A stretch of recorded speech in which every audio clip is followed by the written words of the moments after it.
MTech complete చేసిండు, IAS complete చేసిండు. చూడడానికి పొట్టిగా ఉంటే కానీ అయిపోయింది. ఇప్పుడు వరకు కోర్స్ చేస్తుండు. అవునా? ఏం కోర్స్ అని అడగవా? ఆఫ్ కోర్స్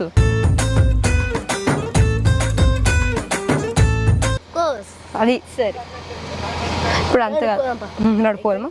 పెళ్లి చేసుకుంటాం. ఈ గుడి కన్నా చేసుకుంటే అయిపోతుంది. ఎందుకు రా అంటే ఈ టెంపుల్ వద్దు, వేరే టెంపుల్ కూడా. అరే ఏందిరా నీ పెళ్లి గోల? నువ్వు కూడా కిరాణి కూడా చెప్తా. ఈ నుండు. అరే ఆగ్రా, నువ్వు ఆనే కర్రారా. మీరు ఇంకొంచెం మీ కర్రాని. అరే ఏందిరా? ఓకే అవేంటి హీల్స్? Heels heels. సరే చక్రాలు మాతో కూడా మస్తు ఉన్నాయి. హీల్స్ అంటే చక్రమే కదా, నాకు తెలుసు. నేను కూడా చదువుకున్నా. MTech pass. ప్లీజ్ సబ్స్క్రైబ్ చేయండి.